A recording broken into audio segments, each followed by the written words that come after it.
The nearest star to our Sun is roughly 4.25 light-years away. That distance is vast by any human measure, but here is the fact that changes everything. Our solar system may already extend more than 1/3 of the way there, and almost no one knows it. Every diagram of the solar system you have ever studied ends at Neptune, or maybe Pluto if the illustrator was feeling generous. Beyond that last labeled object, the image fades to black. The implicit message is clear. Solar system concluded, interstellar space begins, move along. That mental model has been reinforced by classroom posters, documentary graphics, museum exhibits, and the celebrated moment in 2013 when NASA confirmed that Voyager 1 had crossed into interstellar space. The story felt complete. The boundary had been crossed. Humanity's farthest spacecraft had left home. But the solar system does not end at Neptune.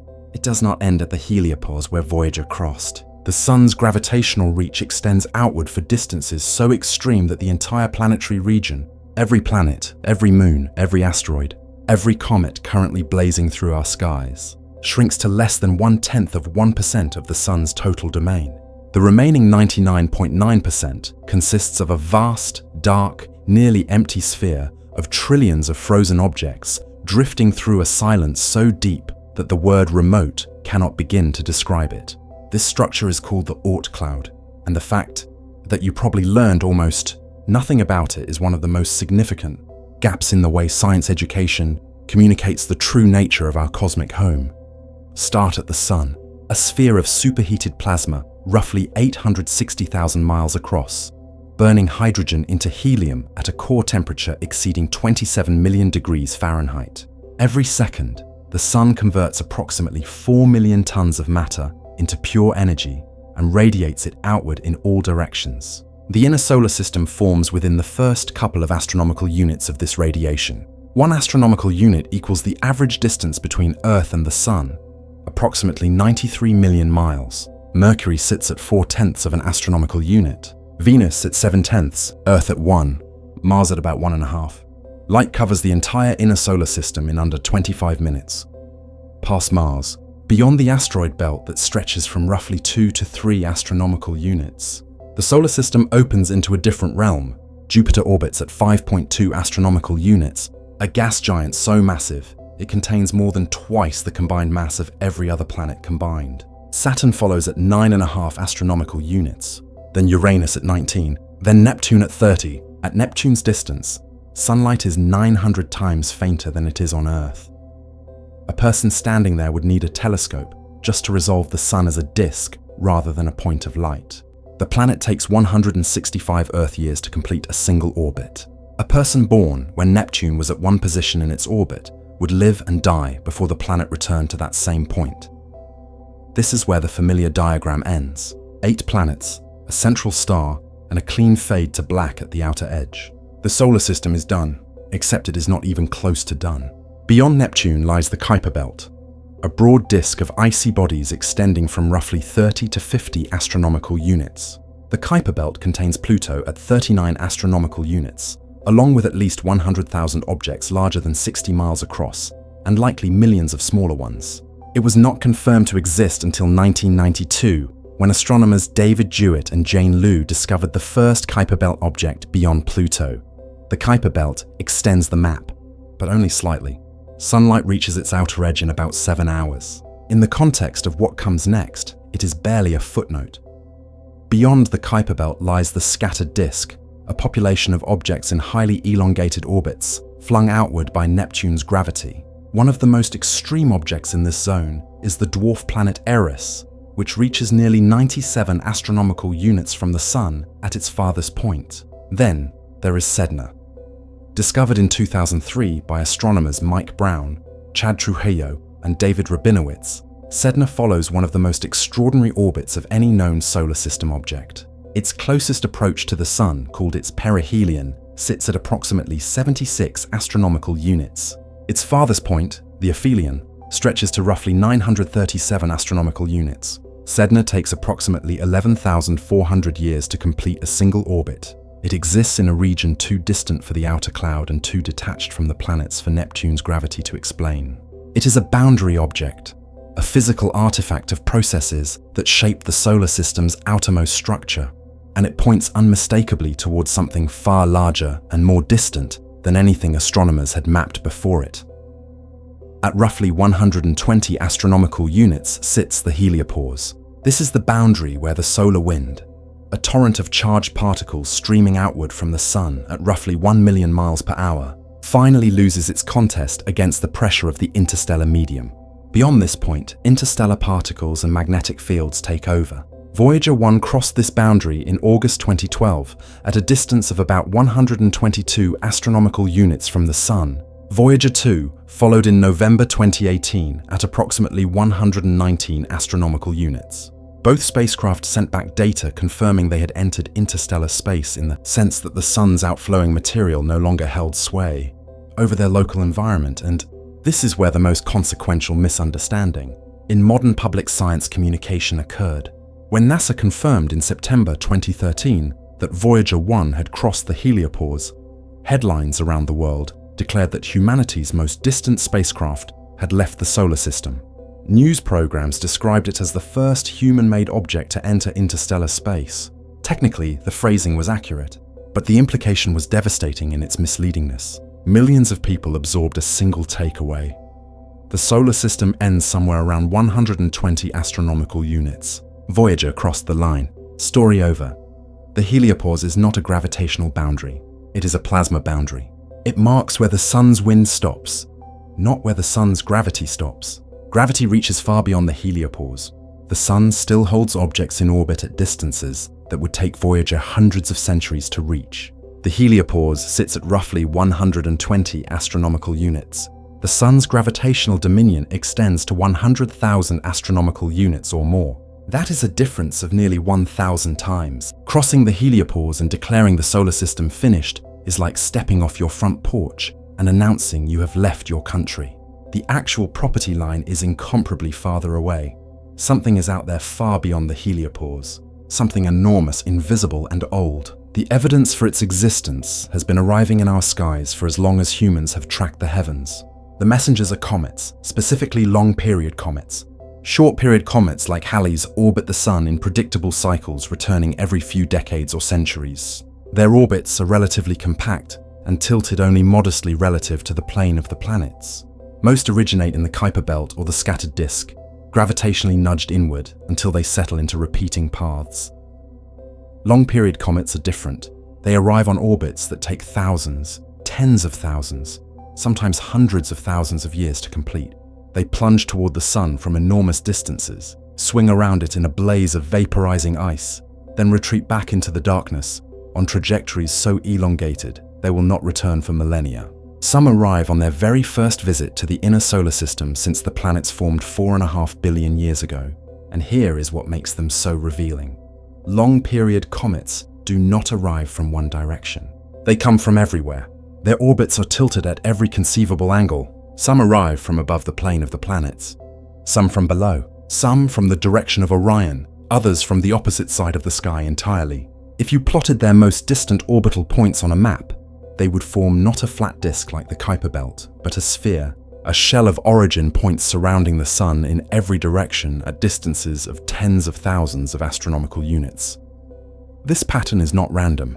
It is a signature. It tells scientists that somewhere out there, at distances vastly exceeding the planetary region, there exists a roughly spherical reservoir of icy objects from which these comets are being dislodged and sent tumbling toward the Sun.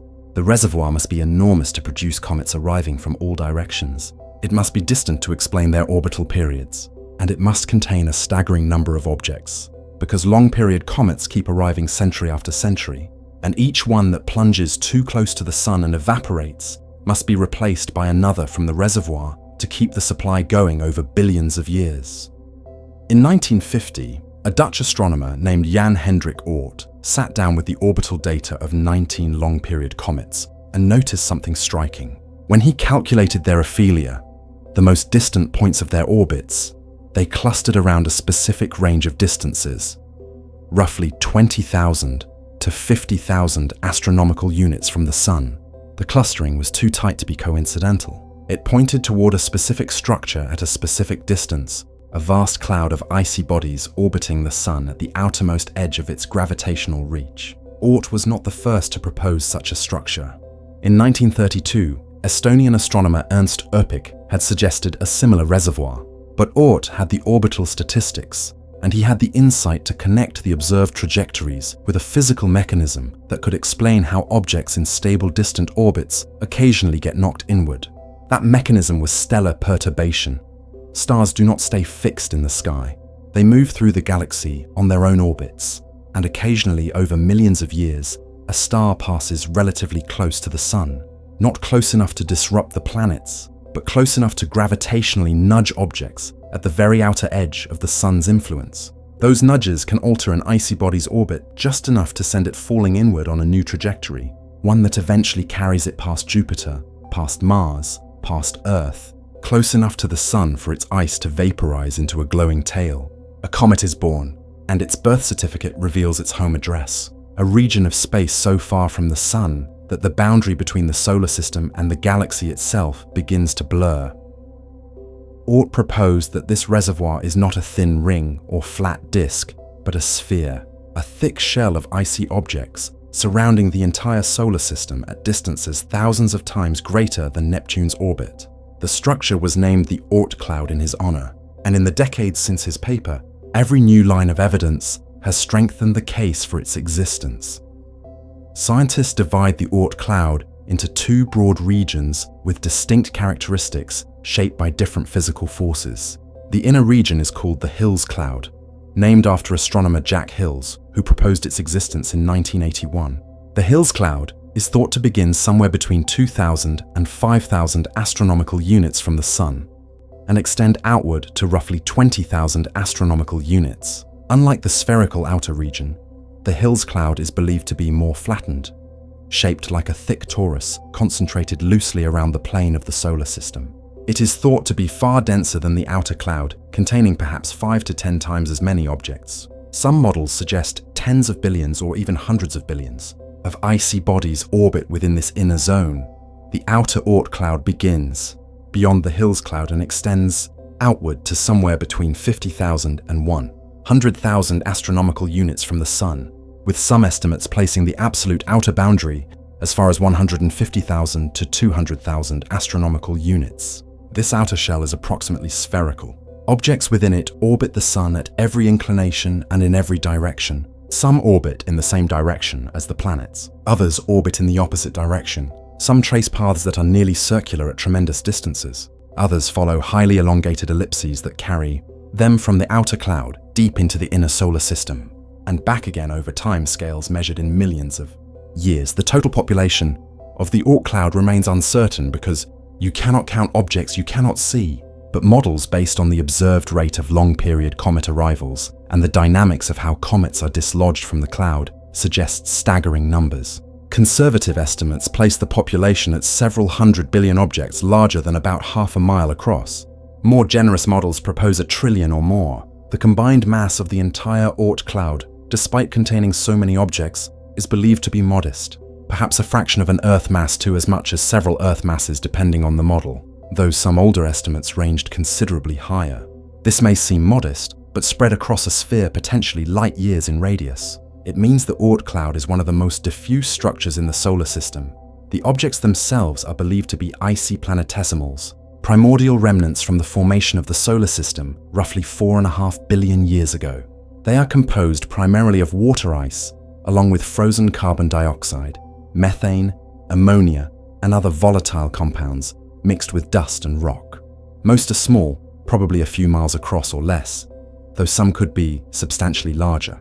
They are dark, reflecting very little sunlight, which is itself vanishingly faint at their enormous distances. A typical Oort Cloud object receives so little solar energy that its surface temperature hovers just a few degrees above absolute zero, somewhere around 4 to 10 Kelvin.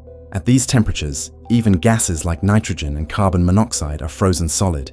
These are the coldest, most isolated objects in the solar system, drifting through near total darkness in orbits that take millions of years to complete. The comets that reach us are their ambassadors.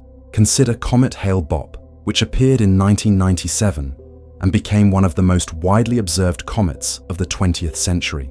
Its orbital period was calculated at roughly 2,500 years, and its aphelion sits at approximately 370 astronomical units.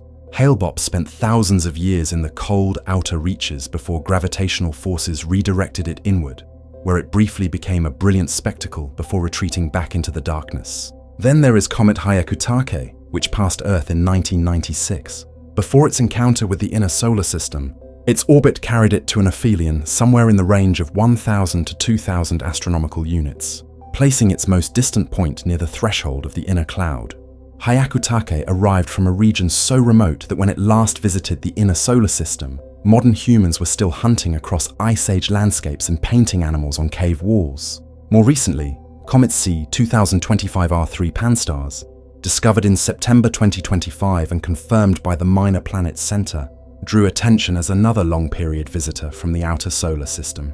Astronomers classified it as a long-period comet with a steep orbital inclination far above the plane of the planets, exactly the kind of trajectory expected from an Oort Cloud origin. The comet reached perihelion in April 2026 at a distance of roughly 47 million miles from the Sun. Comets like this arrive regularly, each one a fresh data point confirming that the distant reservoir is still active, still populated, still sending members inward on trajectories, shaped by galactic tides and stellar encounters. Understanding where all these icy bodies came from requires rewinding to the solar system's earliest history, roughly 4.5 billion years ago.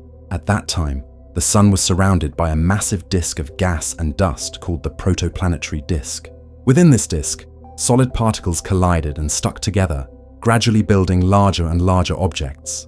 The biggest became the cores of the giant planets, Jupiter, Saturn, Uranus, and Neptune. But the disk contained far more solid material than the planets could absorb. Trillions of smaller icy bodies called planetesimals remained as leftovers. As the giant planets grew and migrated through the disk, their powerful gravitational fields scattered these planetesimals in every direction. Jupiter, the most massive, was particularly effective. It flung planetesimals both inward and outward with tremendous force. Many were ejected from the solar system entirely, launched on trajectories that carried them beyond the Sun's gravitational reach and into interstellar space. But many others were scattered into highly elongated orbits that carried them to enormous distances without quite reaching escape velocity. They remained gravitationally bound to the Sun, orbiting at thousands or tens of thousands of astronomical units on paths that took millions of years to complete. Once these scattered planetesimals reached sufficiently large distances, the galactic tide and the gravitational influence of the Sun's stellar birth cluster began to modify their orbits. The galactic tide gradually raised their perihelion distances, pulling them away from the planetary region and preventing the giant planets from scattering them again. Over hundreds of millions of years, this process decoupled the scattered objects from the planets entirely, trapping them in stable orbits at great distances. They became the Oort Cloud. This formation model, refined through decades of increasingly sophisticated computer simulations, explains several key features of the structure. It explains why the outer cloud is spherical, because the galactic tide randomizes orbital inclinations over time, spreading objects into a shell rather than a disk.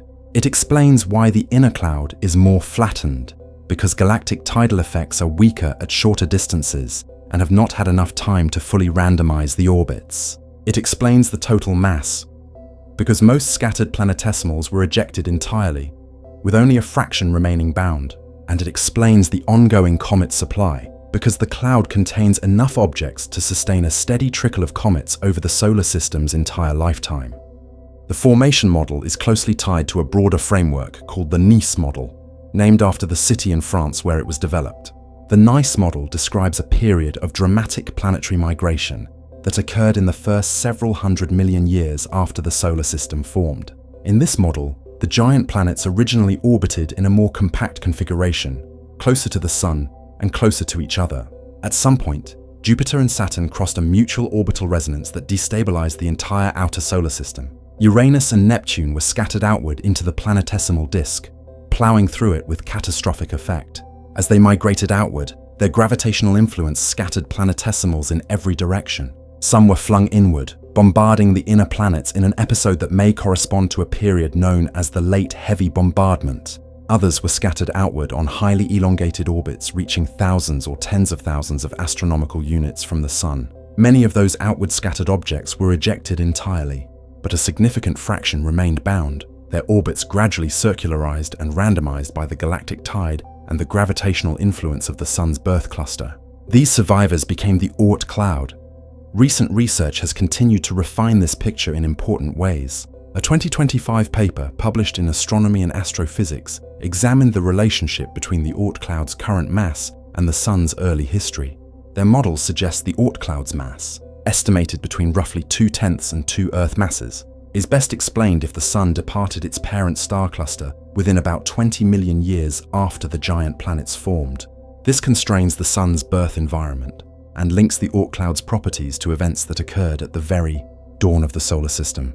But perhaps the most striking recent development arrived from an entirely unexpected direction. In September 2024, curators at the Hayden Planetarium in New York City were preparing a new show called Encounters in the Milky Way. The show included a detailed visualization of the solar system's outer regions built from simulation data provided by David Nesvorny, a planetary scientist at the Southwest Research Institute who had spent years modeling the Oort Cloud's formation and dynamics. When the team projected the scene onto the planetarium dome, astrophysicist Jackie Faherty noticed something strange in the visualization of the inner Oort Cloud. A spiral, 2 distinct arms curling outward like a miniature galaxy, clearly visible in the data. At first, Nesvorny suspected an artifact, a glitch in the rendering or a distortion introduced by the visualization software. But when he went back to his raw simulation data, the spiral was there too. He had simply never looked at the data in the 3-dimensional Cartesian coordinates that the planetarium projection used. In his standard analytical framework, the structure had been invisible. Viewed from the right perspective, it was unmistakable. Nesvorny used a NASA supercomputer to run additional simulations, testing whether the spiral persisted under different parameters, different stellar encounter histories, and different initial conditions. It did. Every simulation produced the same basic structure, a 2-armed spiral in the inner Oort Cloud, approximately 15,000 astronomical units across, oriented roughly perpendicular to the galactic plane. The physical explanation turned out to be elegant. Objects in the inner Oort Cloud, at distances between roughly 1,000 and 10,000 astronomical units, exist in a region where the Sun's gravity and the galactic tide are both significant forces. The galactic tide, the gravitational influence exerted by the combined mass of stars and dark matter in the Milky Way, acts on these distant objects by slowly rotating their orbital planes and modifying their eccentricities. This process, governed by a phenomenon known as Kozai-Leadoff oscillations, does not act uniformly on all objects. Its effects depend on each object's specific orbital parameters. The result is that objects at different distances and inclinations evolve at different rates, creating a systematic twisting pattern over billions of years. This differential evolution produces a spiral structure in physical space, with 2 arms winding outward from the inner edge of the cloud. The spiral is remarkably stable. Nesvorny's simulations showed that it formed early in the solar system's history, within the first few 100 million years, and has persisted to the present day. Even close stellar passages, which can temporarily disrupt the outer Oort Cloud, leave the inner spiral largely intact because the objects composing it are more tightly bound to the Sun and less susceptible to external perturbation. The discovery was published in early 2025 and is currently in press at the Astrophysical Journal. It represents a candidate finding not yet independently confirmed through observation. Directly detecting the spiral would require identifying hundreds of individual Oort Cloud objects and mapping their 3-dimensional positions, a task that remains beyond current observational capability. The Vera C. Rubin Observatory, which recently began operations in Chile, may discover dozens of individual Oort Cloud objects through its legacy survey of space and time. But Nesvorny himself has noted that dozens are not enough. Hundreds would be needed to produce a meaningful visualization of the spiral pattern. Still, the discovery is significant for what it reveals about the Oort Cloud's nature. For decades, the standard picture of the inner cloud was a relatively featureless, flattened distribution of icy bodies. The spiral findings suggest the Oort Cloud possesses internal architecture shaped not just by the Sun and the planets, but by the galaxy itself. The Milky Way's gravitational field has literally sculpted the structure of the solar system's outermost region, twisting it into a pattern that resembles, on a vastly smaller scale, the spiral arms of the galaxy that created the force responsible. The inner Oort Cloud carries the fingerprint of the Milky Way written into its shape. This discovery reinforces a deeper point about the Oort Cloud's nature. It is not a static frozen relic. It is a dynamic structure continuously shaped by forces operating on timescales of millions and billions of years. The galactic tide rotates orbits. Passing stars dislodge members. The giant planets scatter material outward from the inner solar system. Material flows between the inner and outer cloud regions. Comets are sent spiraling inward toward the sun, where they briefly blaze before being consumed. The Oort Cloud is alive in a gravitational sense, responding to the galaxy around it. The mechanisms that dislodge comets from their distant orbits involve forces that originate far beyond the solar system itself. The first is stellar perturbation. The sun orbits the galactic center along with hundreds of billions of other stars, and over millions of years, other stars occasionally pass through the sun's general neighborhood. Even a star passing within 1 light year would have negligible effect on anything inside Neptune's orbit. But at the outer reaches of the Oort Cloud, where objects are only loosely bound to the sun's gravity, the gravitational nudge from a passing star can be significant. A star passing within a light year or two can slightly alter the orbits of outer Oort Cloud objects, changing their trajectories just enough to send some of them falling inward toward the sun on new, highly elongated paths. The second mechanism, and in many ways the more fundamental one, is the galactic tide.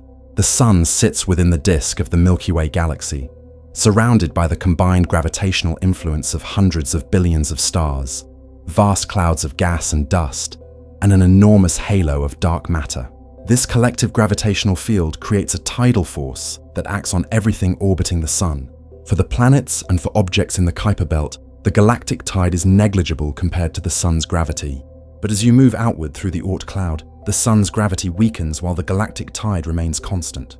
At some critical distance, the two forces become comparable.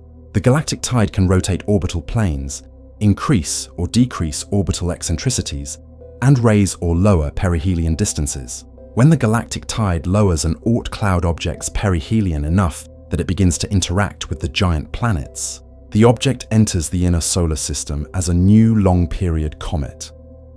Research over the past several decades has revealed that the galactic tide and stellar perturbations do not merely operate independently. They work together in a synergy. The galactic tide systematically evolves the orbits of Oort Cloud objects over long time scales, while passing stars inject bursts of random perturbation that can accelerate the process. This synergy explains why the supply of long-period comets remains relatively steady over time, rather than arriving in dramatic pulses. The two mechanisms complement each other, maintaining a continuous trickle of comets from the outer reservoir into the inner solar system. Close stellar encounters are not rare events on astronomical timescales. The sun moves through a population of stars, each following its own galactic orbit, and over millions of years, some pass close enough to perturb the outer Oort Cloud significantly. On average, a star passes within roughly 3 light years of the sun every 100,000 years or so. Most passages are distant enough that their effects are minor, but occasionally a star passes much closer. The most dramatic upcoming encounter astronomers have identified involves a star called Gliese 710, a small orange dwarf currently about 64 light-years away. Based on precise measurements from the Gaia spacecraft, Gliese 710 is heading almost directly toward the Sun. In approximately 1.3 million years, it will pass deep into the inner Oort Cloud at a distance of roughly 10,000 astronomical units from the Sun, possibly closer. At that distance, well within the denser Hills cloud region, its gravitational influence will be significant enough to disrupt the orbits of millions or billions of Oort Cloud objects. Some will be flung outward, lost to interstellar space forever. Others will have their orbits deflected inward, their perihelion distances lowered enough that they begin falling toward the inner solar system. Over the following few million years, the inner solar system will experience a shower of new comets, visitors dislodged from the Oort Cloud's outer reaches by the gravitational handshake of a passing star. Now consider the true scale of what has just been described, because knowing that the Oort Cloud exists is one thing. Understanding what that existence implies for the size of your cosmic address is something else entirely. Start with something familiar. The distance from the Earth to the Sun is 1 astronomical unit, roughly 93 million miles. Light covers this distance in about 8 minutes and 20 seconds. If you could drive at 60 miles per hour without stopping, the trip would take approximately 177 years. That is your baseline, 1 astronomical unit. Neptune, the outermost planet, orbits at 30 astronomical units. Light from the Sun reaches Neptune in about 4 hours and 10 minutes. At highway speed, driving to Neptune would take roughly 5,300 years. You would have departed before the construction of Stonehenge and still not arrived. The Kuiper Belt extends to roughly 50 astronomical units. The heliopause sits at about 120. These are the last landmarks most people have heard of. Now step into the Oort Cloud. The inner edge of the Hills cloud is thought to begin at approximately 2,000 to 5,000 astronomical units from the Sun. Take the lower estimate of 2,000 astronomical units. That is already 67 times farther from the Sun than Neptune. In raw distance, 2,000 astronomical units equals roughly 186 billion miles. Light from the Sun takes about 11.5 days to reach this point. At highway speed, the drive would take 354,000 years. But 2,000 astronomical units is only the threshold. It is where the Oort Cloud begins, not where it ends. The Hills cloud extends outward to perhaps 20,000 astronomical units. At that distance, sunlight needs about 4 months to arrive. You are now 667 times farther from the Sun than Neptune. From the outer reaches of the Hills cloud, the Sun would appear as an exceptionally bright star, visually indistinguishable from the other bright stars in the sky, except for the fact that your orbit still traces a vast, lazy ellipse around it. The outer Oort cloud begins beyond the Hills cloud and extends to at least 50,000 astronomical units. At this distance, the Sun's light takes approximately 9.5 months to arrive. You are now roughly 4/5 of a light year from the Sun. The Sun still shines as the brightest star in your sky. A brilliant pinpoint, roughly as luminous as Jupiter, appears from Earth. But it is nothing more than a point. No disk, no perceptible glow on the surfaces around you, no warmth reaching across that staggering vacuum. You are still orbiting the Sun, still gravitationally bound, still technically inside the solar system, but the experience of being in the solar system would be completely unrecognizable. Now pushed to the estimated outer boundary, 100,000 astronomical units.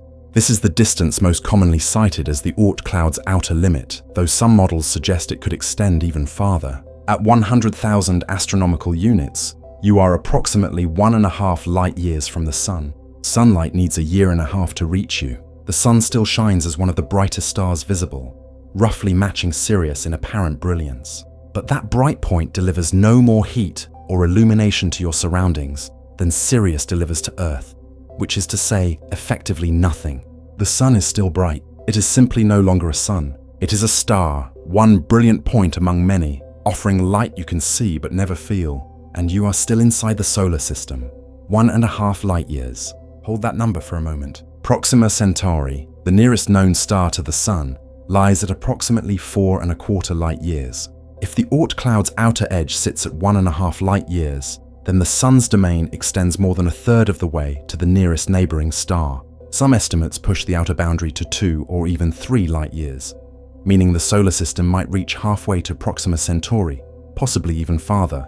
The space between our Sun and its closest stellar neighbor is not empty interstellar void from edge to edge. A significant fraction of that gap may still belong to our solar system, filled with trillions of icy bodies tracing vast orbits in frozen darkness. To make this scale concrete, consider time. As of 2026, Voyager 1 is approximately 165 astronomical units from the Sun. It has been traveling for nearly 49 years and has not yet reached 0.2% of the way to the Oort cloud's outer edge.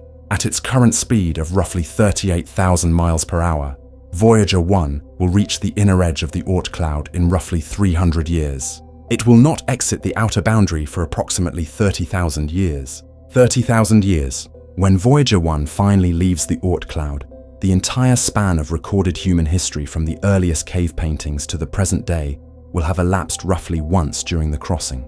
The spacecraft will have been traveling continuously for over 30 millennia and will only then have passed through the Sun's outermost sphere of gravitational influence. Communication. Across these distances presents its own kind of vertigo. Radio signals travel at the speed of light. If humanity ever sent a probe to the outer Oort Cloud at 100,000 astronomical units, a command transmitted from Earth would take a year and a half to arrive.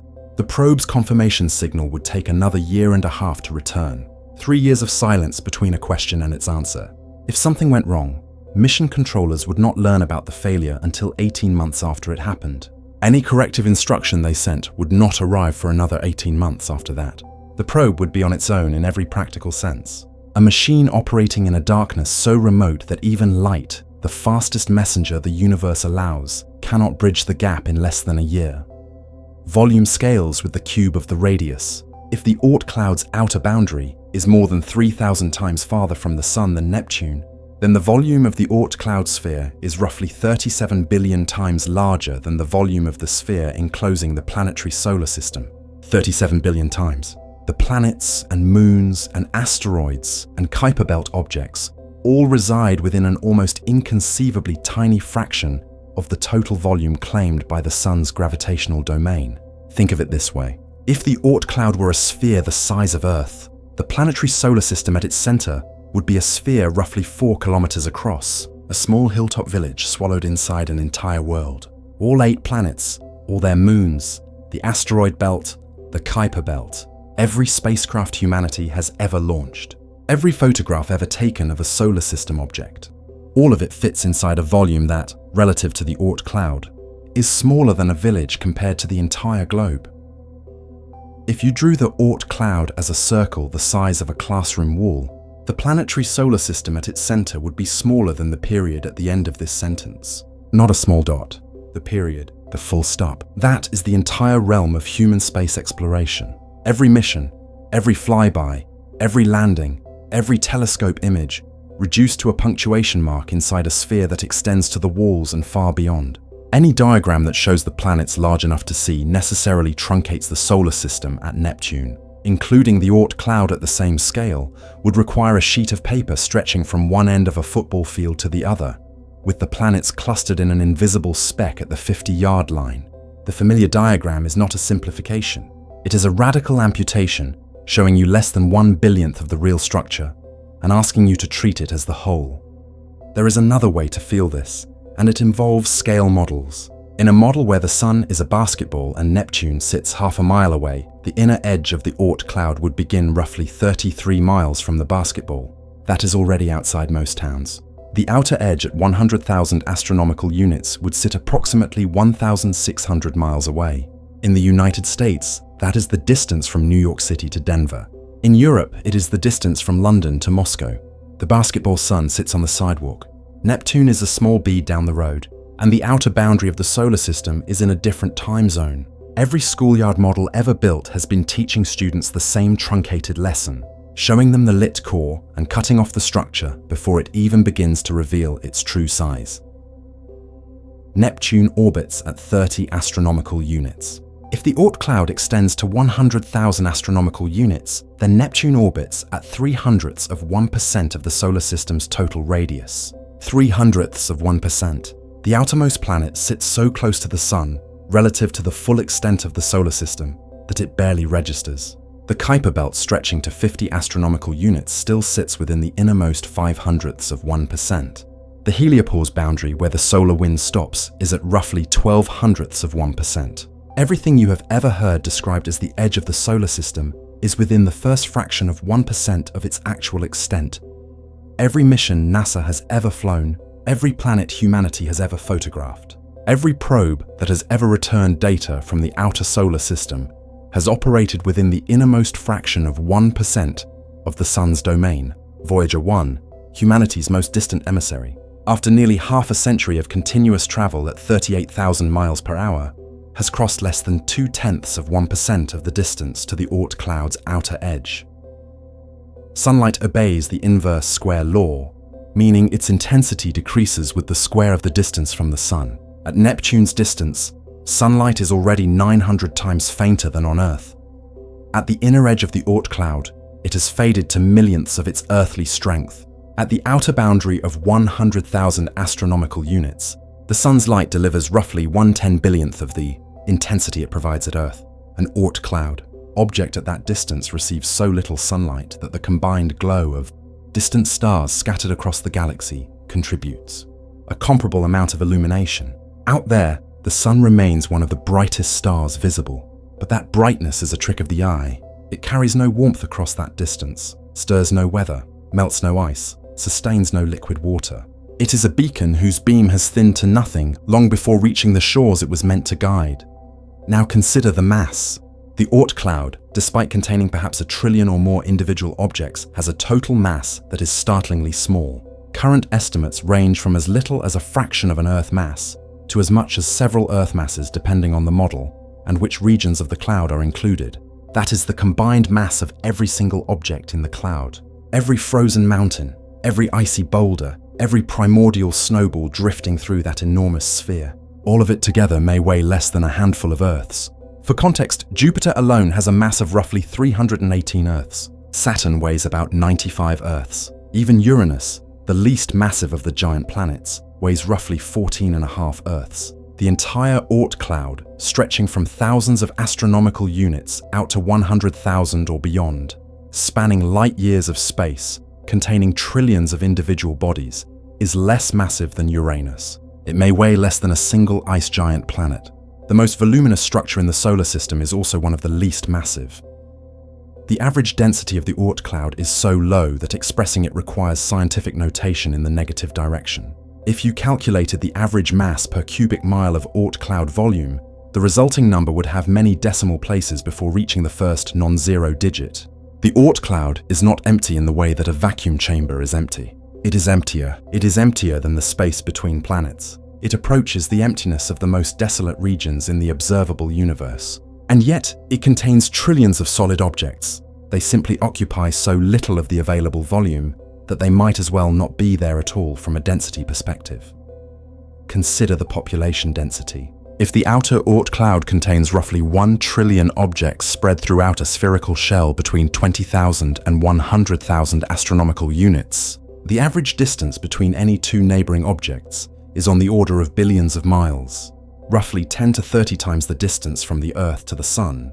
That is not a crowded environment. That is a void punctuated by the occasional frozen mountain separated from its nearest neighbor by a gulf comparable to the distance from the Sun to Saturn or beyond. An observer sitting on one Oort Cloud body and looking in every direction would see nothing. No nearby companions, no glinting surfaces catching faint sunlight, no sense of belonging to a population at all. Just stars and darkness indistinguishable from any other patch of deep space. This creates a structure that is physically real but experientially absent. If you flew through the Oort Cloud in a spacecraft, you would have no sensory evidence of its existence, no thickening of surrounding material, no increased frequency of particle impacts on your hull, no change in the star field outside your window. You could cross the entire Oort Cloud from inner edge to outer boundary and never once encounter a detectable object, never once register a gravitational anomaly, never once have any reason to believe you were inside a structure at all.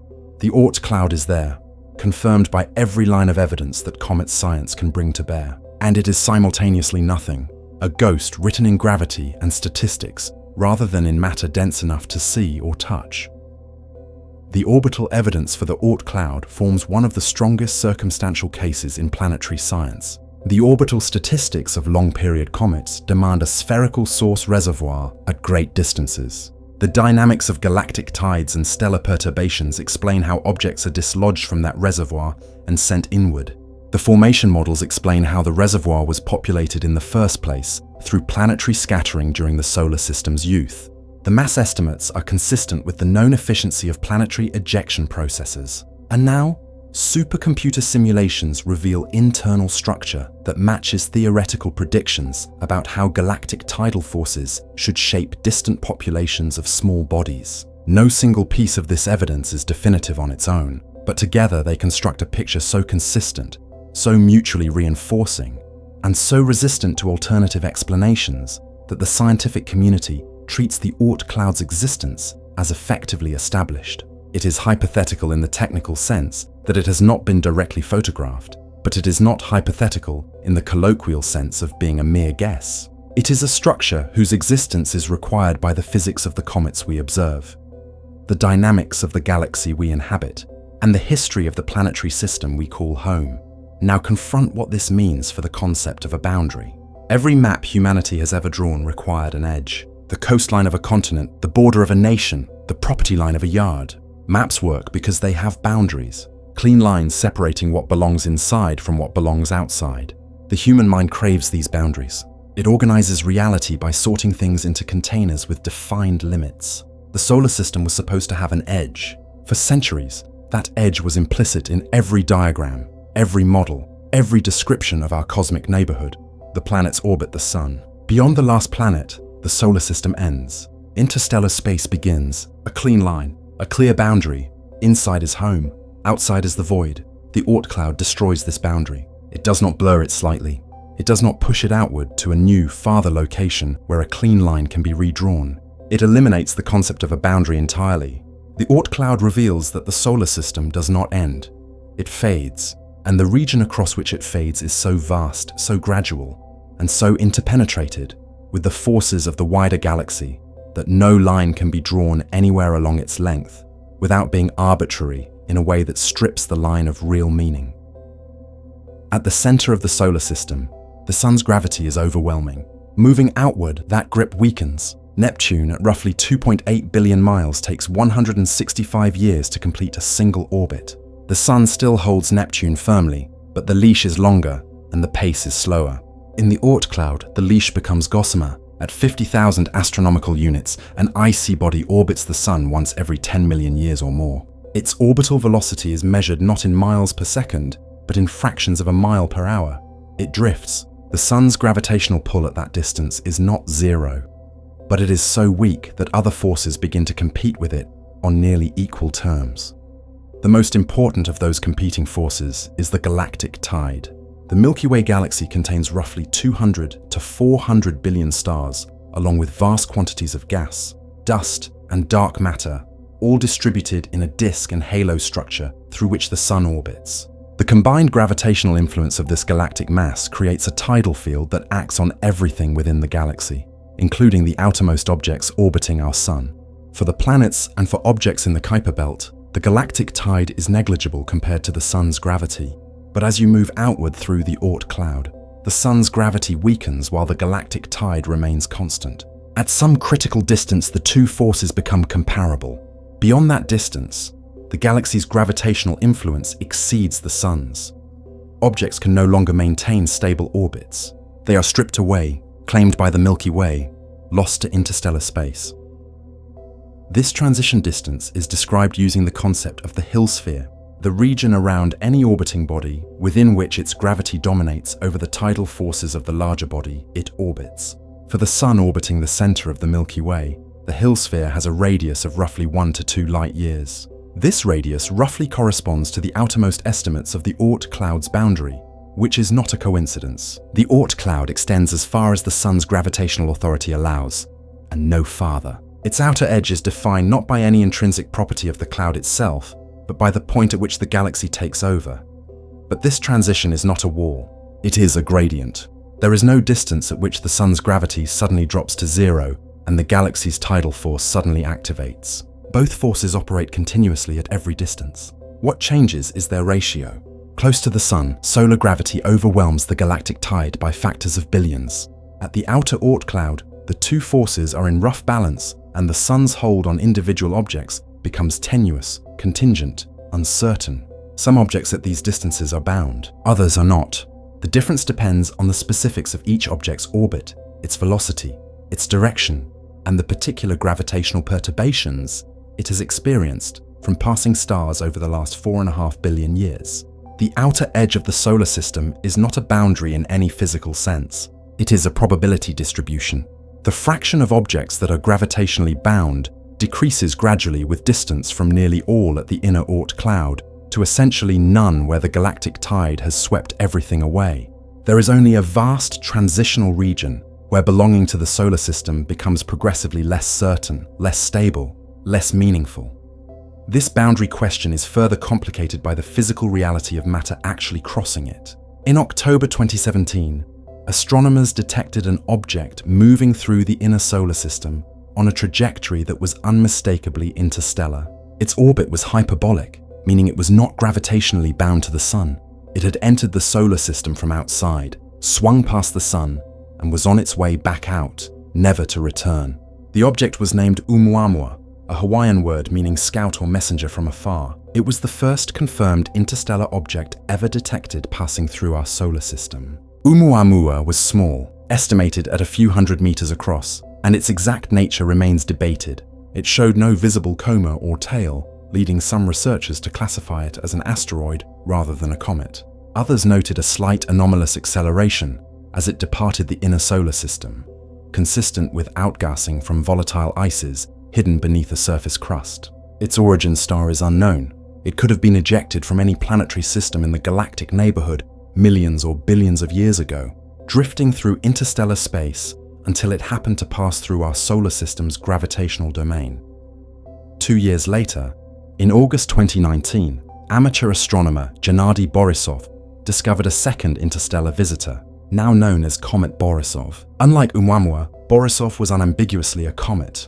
It displayed a clear coma and tail, confirming the presence of volatile ices vaporizing as it approached the Sun. Its chemical composition was broadly similar to solar system comets, suggesting that the processes of planetary formation and planetesimal scattering that built our Oort Cloud operate similarly around other stars. Borisov was a piece of another star's Oort Cloud, ejected from its home system long ago and wandering the galaxy, until chance brought it through ours. Statistical models based on the detection rate of Oumuamua and Borisov suggest that at any given moment there may be thousands of interstellar objects larger than 100 meters passing through the volume of space inside Neptune's orbit.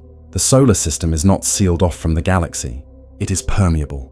Objects from other stars' Oort clouds are constantly drifting through our territory, and objects ejected from our own Oort cloud are drifting through theirs. This means the boundary between our solar system and the rest of the galaxy is being physically crossed in both directions continuously by solid objects carrying material from foreign planetary systems. If the Oort cloud extends to 1.5 to 2 light years from the Sun, and Proxima Centauri sits at approximately 4.25 light years, then the gap between the Sun's outermost gravitational territory and the nearest neighboring star is only about 2 to 3 light years. If Proxima Centauri possesses its own cloud of distant icy debris, which is entirely plausible given that Oort cloud-like structures are predicted to be a common outcome of planetary formation, then the outer edges of the two clouds may approach each other across the intervening space. In this picture, the space between stars is not a vast empty desert with isolated oases of planetary systems scattered through it. Instead, each star sits at the center of an enormous gravitational domain, its territory extending outward until it meets the territory of its neighbors. The interstellar medium is partitioned into overlapping, competing, fading zones of gravitational influence, with no clean gaps between them. You do not leave one solar system and then travel through empty space before arriving at another. You leave one star's fading grip and almost immediately enter the growing influence of the next. The Oort cloud is also not the same structure it was 1 billion years ago. Its population has churned. Its members have been exchanged. Its boundaries have shifted in response to every stellar passage, every galactic tidal cycle, every gravitational perturbation from the wider Milky Way. The solar system is not a permanent structure. It is a process, an ongoing negotiation between the Sun's gravity and the galaxy's influence, with the Oort cloud as the contested territory where that negotiation plays out.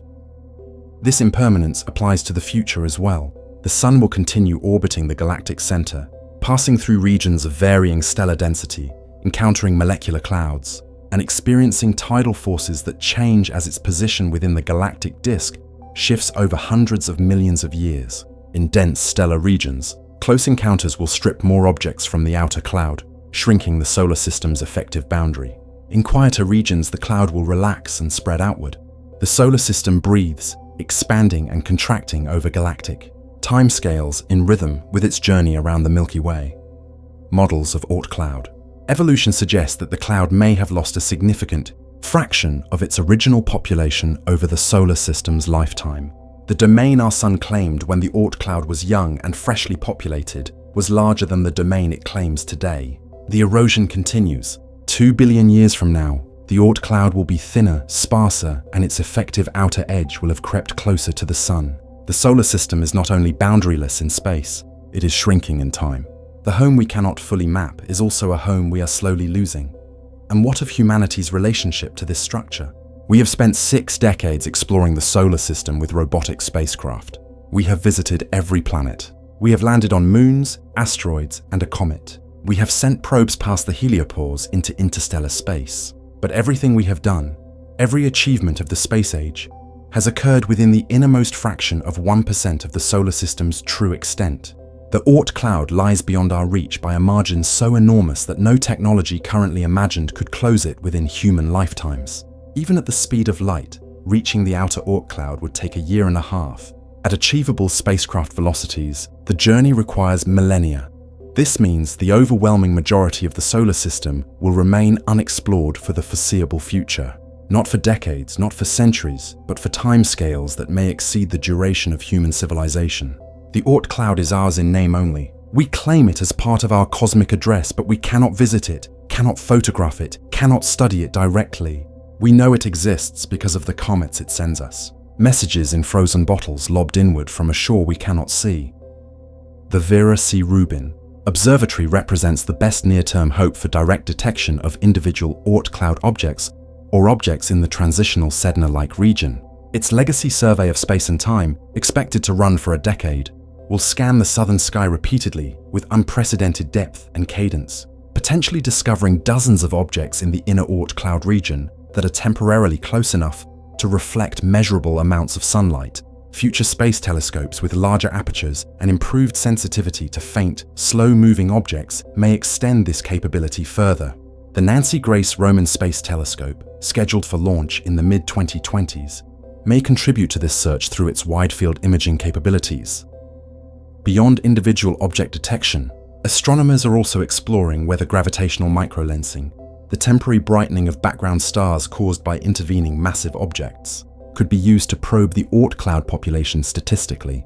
While challenging, particularly given the small masses of individual Oort cloud objects, statistical analyses of microlensing events might eventually provide independent constraints on the cloud's total mass and population distribution.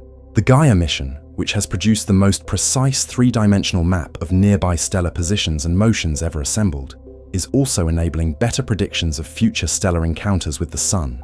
By identifying which stars will pass close to the solar system over the next few million years, Gaia allows astronomers to predict future comet showers with greater accuracy and to study how the outer Oort cloud responds to individual stellar passages over time. What scientists still do not know about the Oort cloud is in many respects more interesting than what they do know.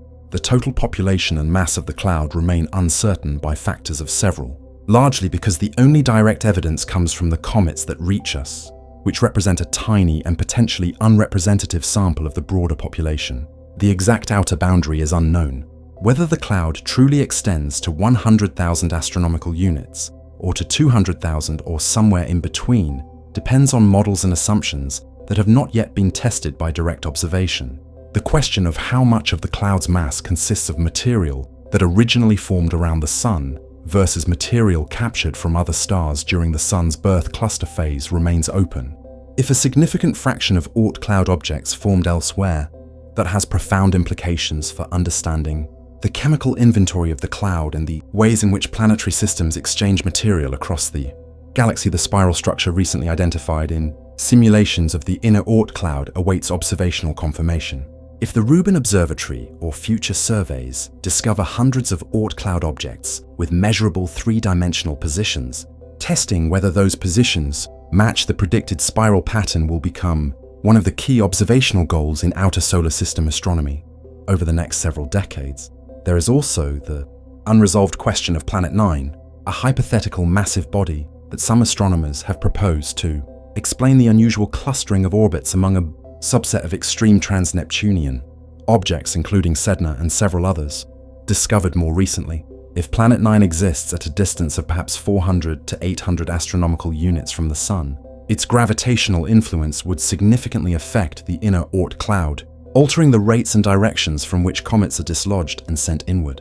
The existence or non-existence of Planet 9 therefore has direct implications for Oort Cloud dynamics. Ongoing sky surveys are searching for this object, and the Rubin Observatory's deep imaging may finally resolve the question one way or the other. Consider one final image to carry forward. Somewhere out there right now, a frozen body the size of a mountain is drifting in absolute darkness at a distance of 70,000 astronomical units from the Sun. It has been orbiting for 4 billion years. It has never been warmed. It has never been photographed. It has never been touched by any instrument or signal from Earth. It belongs to the solar system, held by the Sun's gravity in an orbit that takes roughly 18 million years to complete. From its surface, the Sun is still the single brightest star in the sky, outshining even Sirius. Yet it is nothing more than a sharp point of light that provides no heat, casts no shadow, and illuminates nothing. The constellations from that vantage point are almost identical to the ones seen from Earth, because the body is still too close to the Sun, relative to the distance of other stars, for the stellar patterns to shift appreciably. That object is inside your solar system. It is part of your cosmic home, and it orbits in a place so remote, so cold, so dark, and so silent that it already inhabits the emptiness between stars in every way that matters to human experience. The only thing connecting it to your world is an invisible thread of gravity extending across trillions of miles of vacuum. A thread so thin that the next passing star might sever it entirely, sending the object drifting into the interstellar medium to wander the galaxy alone for eternity. The journey to another solar system does not begin at the edge of the planetary region. It does not begin at the heliopause. It begins at the far side of the Oort Cloud, a boundary so distant that reaching it represents a challenge of the same order of magnitude as reaching the nearest star itself. The first great barrier to interstellar travel is not the distance between stars. It is the distance across our own backyard. The Oort Cloud is the solar system's final confession. It admits that the neat, bounded, knowable neighborhood we imagined was always a fiction of convenience. The real solar system is not neat. It is not bounded. It is not knowable in any complete sense. It extends into a darkness so deep and a distance so extreme that it becomes indistinguishable from the darkness between stars. The place you call home already reaches into the abyss. It always has. You just never looked far enough to see it. If you found this journey through the real solar system as mind-altering as the science behind it deserves, consider sharing it with someone whose picture of space could use a little recalibrating.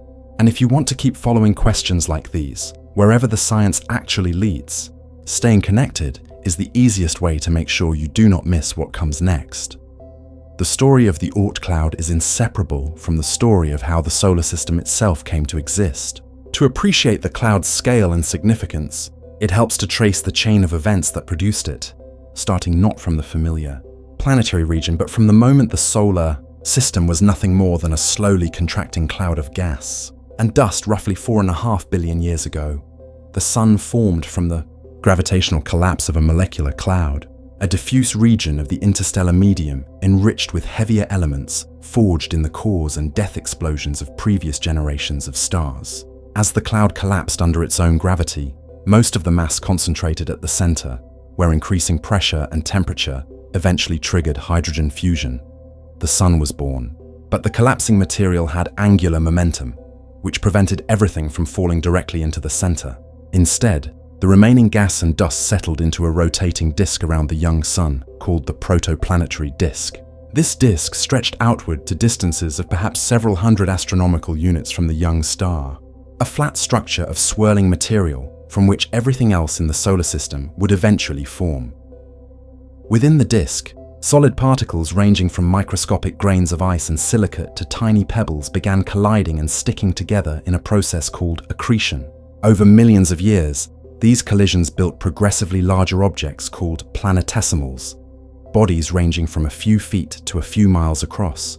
The planetesimals continued colliding and merging, building still larger objects called protoplanets, and eventually the 4 rocky inner planets and the dense cores of the outer giants. But this assembly process was neither clean nor efficient. The disk contained far more solid material than the planets could incorporate. Enormous numbers of planetesimals remained as unconsolidated debris, orbiting the Sun in a dense population that extended throughout the disk. The giant planets, as they grew massive enough to begin accreting gas from the disk, became gravitational behemoths that reshaped the architecture of the entire system. Their growing gravitational fields began scattering nearby planetesimals onto new orbits. Some were driven into the inner solar system, contributing to the heavy bombardment of the rocky planets during the first several hundred million years of solar system history. Others were scattered outward on highly elongated elliptical orbits that carried them to enormous distances before swinging back inward. And some received gravitational kicks strong enough to exceed the sun's escape velocity entirely, launching them into interstellar space where they still drift today. Anonymous members of the galactic population of wandering planetesimals, it was the ones that received large but not quite sufficient kicks that became the Oort Cloud, scattered to distances of thousands or tens of thousands of astronomical units. These objects were far enough from the planetary region that the giant planets could no longer reach them with their gravitational influence. But they were not far enough to escape the sun entirely. They remained bound in enormous elongated orbits, and at those vast distances, a new set of forces began to reshape their trajectories. The gravitational influence of the nascent galactic environment and the dense stellar cluster in which the young sun was embedded. The sun did not form alone. It emerged from a molecular cloud, along with hundreds or thousands of sibling stars in a stellar nursery similar to the Orion Nebula or the Carina Nebula visible today. For the first few tens of millions of years of the solar system's existence, the sun was embedded in this dense cluster, surrounded by neighboring stars at distances far closer than any star is to us today. The gravitational interactions within this birth cluster were intense. Planetary systems in formation were close enough to affect each other. Planetesimals flung outward by one star's giant planets could be captured by a neighboring star. The galactic tide at that time, operating within the dense environment of the cluster, was stronger and more complex than the tide the sun experiences today in its relatively isolated position within the Milky Way's disk. The effect of these cluster interactions on the Oort Cloud was profound. The dense stellar environment of the birth cluster helped decouple the scattered planetesimals from the planetary region by raising their perihelia, the closest points of their orbits to the sun. Objects that had been scattered onto highly elongated orbits by the giant planets would normally have returned to the planetary region where they could be scattered again.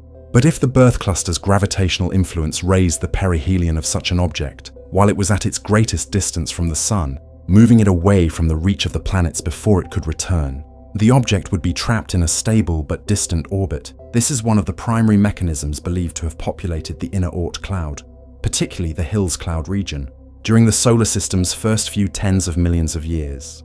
Once the birth cluster dispersed, as all stellar clusters eventually do through the gravitational dynamics of the cluster itself and interactions with the galactic environment, the sun found itself in the relative isolation it occupies today. The Oort Cloud it carried with it contained a population of objects shaped by both the planetary scattering of the early solar system and the cluster environment in which that scattering occurred.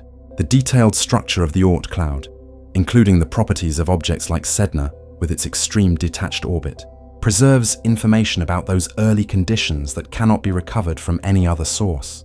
The Oort Cloud is, in this sense, a fossil of the solar system's birth environment, a frozen archive of conditions that existed more than 4 billion years ago and that are otherwise inaccessible to direct study.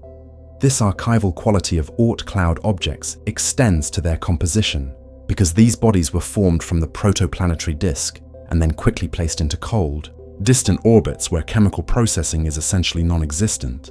They represent some of the least altered material in the solar system. Every comet that reaches us from the outer Oort Cloud carries a chemical signature that has been essentially unchanged since the solar system formed. The water ice in a long-period comet's nucleus last experienced liquid conditions, if ever, in the protoplanetary disk more than 4 billion years ago. The complex organic molecules in its surface layers were synthesized in the interstellar medium before the solar system formed and survived the accretion process intact. Studying the composition of long-period comets is therefore one of the best ways astronomers have to probe the chemical conditions of the early solar system. This compositional connection has motivated an intensive observational campaign over the past several decades. Spectroscopic studies of cometary comets and tails have revealed that comets contain water in abundance, along with carbon monoxide, carbon dioxide, methane, ethane, hydrogen cyanide, methanol, and dozens of other organic and inorganic compounds. The relative abundances of these compounds vary from comet to comet, reflecting differences in the conditions at the specific location in the protoplanetary disk where each comet originally formed.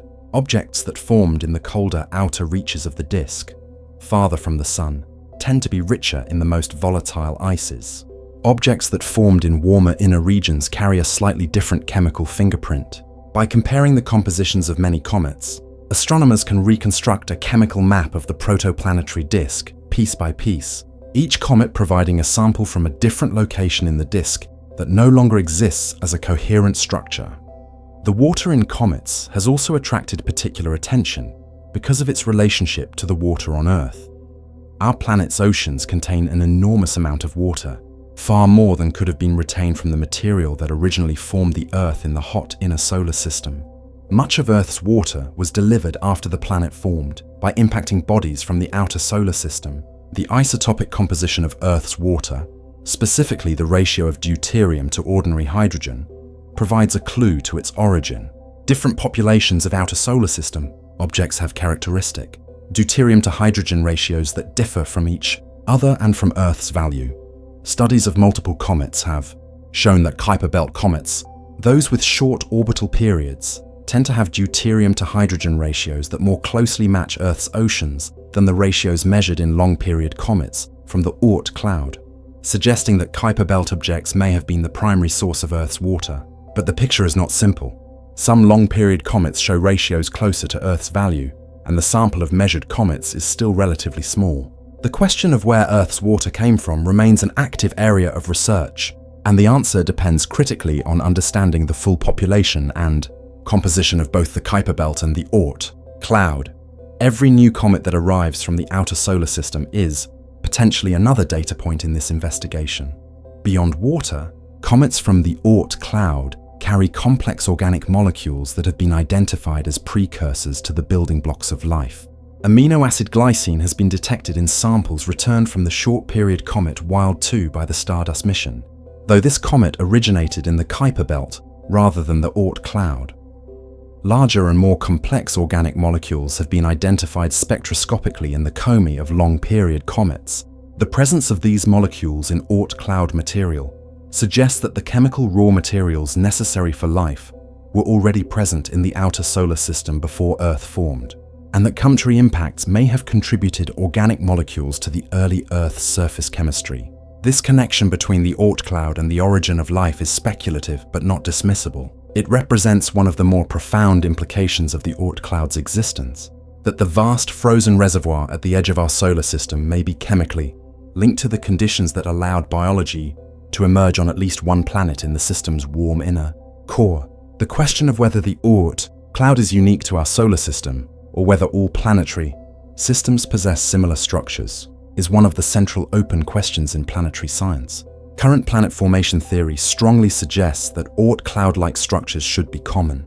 Any planetary system with giant planets will produce large numbers of scattered planetesimals. If the system formed in a stellar cluster interactions would help decouple those planetesimals and trap them in stable distant orbits. If the system is not in a cluster, stellar perturbations and galactic tidal forces would still gradually reshape distant orbits over billions of years, though the process would be slower, and the resulting structure might differ in detail from what we see in our own system. Detecting Oort clouds around other stars is extraordinarily difficult. The individual objects are far too small and dark to resolve with any current or planned telescope at interstellar distances. But there are indirect ways to probe the outer regions of other planetary systems. Observations of cometary activity around nearby stars, including unusual infrared excess emission consistent with dust from cometary breakups, provide circumstantial evidence for active comet populations. Studies of the chemical composition of white dwarf stars, which often show traces of rocky and icy material accreted from their surrounding planetary systems, can reveal information about the outer cometary reservoirs that feed material toward the dying star as its luminosity and gravitational influence change during the death process. Some white dwarfs show evidence of accreting water-rich material similar in composition to outer solar system comets, suggesting that Oort Cloud-like reservoirs around other stars are indeed sending material inward as their host stars, evolve. The interstellar visitors Oumuamua and Borisov provide perhaps the most direct evidence that Oort, cloud-like structures exist around other stars. These objects were ejected from their home systems, presumably through the same kind of planetary scattering processes that populated our own Oort Cloud, and drifted through interstellar space until gravitational focusing by the Sun brought them close enough to detect. The rate at which such visitors are arriving implies that stellar systems in the solar neighborhood eject enormous numbers of planetesimals over their lifetimes, consistent with the expectation that Oort cloud populations are continuously leaking objects into the interstellar medium. If our own system is any guide, those objects represent the tip of a much larger population still bound to their home stars in distant frozen reservoirs similar to our Oort cloud. The detection of Oumuamua and Borisov also opened a new window on the question of interstellar material exchange. If stellar systems eject planetesimals into the interstellar medium, and if the density of such objects is high enough for occasional captures to occur, then it becomes possible for material from other planetary systems to be incorporated into our own Oort cloud over the solar system's lifetime. Computer simulations of this process, accounting for the gravitational focusing properties of the Sun and the velocity distribution of interstellar objects, suggest that the Oort cloud may indeed contain a small but non-negligible fraction of objects that originated around other stars. These captured interstellar visitors would be physically indistinguishable from the rest of the cloud's population without detailed spectroscopic study of their composition, which is impossible at Oort cloud distances with current technology. But if they are eventually dislodged and sent inward as comets, their compositions might be distinguishable from those of native solar system objects, providing another avenue for studying the chemical diversity of planetary systems across the galaxy. There is a final dimension to the Oort cloud story that rarely gets the attention it deserves, and it concerns time. The Oort cloud is ancient, populated by material that has remained essentially unchanged since the solar system's first few million years. But it is also a structure embedded in deep time in a different sense. It connects the present moment to the deep past through the comets it delivers. Every long-period comet that reaches our skies is a sample of primordial material that spent billions of years in frozen storage at the edge of the solar system before being dislodged and sent inward on its current journey. The comet's nucleus, a dark lump of ice and dust a few miles across, is essentially a time capsule. Its surface layers may have been processed by cosmic rays and the sparse interstellar ultraviolet radiation during billions of years of storage in the outer cloud, building up a dark irradiation crust. But beneath that crust, the interior ice preserves the original chemical composition of the protoplanetary disk essentially intact. When a long-period comet approaches the Sun for the first time in billions of years, or possibly for the first time ever, solar heating vaporizes the ice from the nucleus surface, releasing the preserved volatile compounds into space in the coma and tail. In a very real sense, a first-time long-period comet is releasing material into the solar system that was last in a chemically active environment more than 4 billion years ago. Observing that material through spectroscopy allows astronomers to read chemical information encoded in the protoplanetary disk when Earth was not yet formed and the solar system was a swirling disk of gas and dust around a young star. The Oort cloud is, therefore, not just a gravitational structure. It is a library, a vast, cold, dark archive of primordial material maintained at temperatures barely above absolute zero for billions of years, accessible only through the occasional volume that finds its way inward and briefly becomes visible as a comet in our skies. Most of the library will never be accessed. The overwhelming majority of Oort cloud objects will orbit in frozen silence for the remaining lifetime of the Sun, their contents never read by any observer, their existence registered only as a statistical signal in the orbital mechanics of the comets that do arrive. The library exists, it is enormous, and we have access to only a tiny fraction of its holdings. This is the true nature of the Oort cloud, and it is a nature that defies simple description. It is simultaneously a gravitational structure of staggering scale, a dynamical system continuously shaped by galactic forces, a chemical archive of the solar system's formation, a permeable boundary between our stellar system and the interstellar medium, and a reservoir that has been sustaining the comet supply for 4.5 billion years with no sign of exhaustion. It is also, by any measure, the largest and least understood component of the solar system we call home. Everything humanity knows about space, every discovery made by every telescope ever pointed at the sky, every sample returned by every mission ever launched, came from within the innermost fraction of 1% of the Sun's total gravitational domain. The remaining 99.9%, the dark sphere of trillions of frozen objects stretching from thousands to hundreds of thousands of astronomical units in every direction, remains entirely beyond the reach of direct observation. It is known only through the comets it sends and the physics that explains them. The Oort Cloud is where the solar system whispers its true size to anyone willing to listen. And once you have heard it, the neat diagram of 8 planets around a central star never quite feels like the full picture again. It is the bright, warm, visible, photographable core of something incomprehensibly larger, something that extends outward into a frozen darkness that was old before Earth existed, that will outlast the evaporation of Earth's oceans, and that connects our Sun to its stellar neighbors across a web of gravitational influence, chemical exchange, and deep time that transforms the meaning of the word home. What comes next in understanding the Oort Cloud depends on technology that does not yet fully exist, and on surveys that are just beginning to operate. The Rubin Observatory will scan, the Roman telescope will image, and Gaia will continue mapping the stellar neighborhood with increasing precision. Future space telescopes with sensitivity to faint, cold objects at extreme distances may eventually detect the first population of Oort Cloud members directly, providing positions and, if combined with repeat observations, proper motions that begin to reveal the three-dimensional structure that simulations predict, but observations have never confirmed.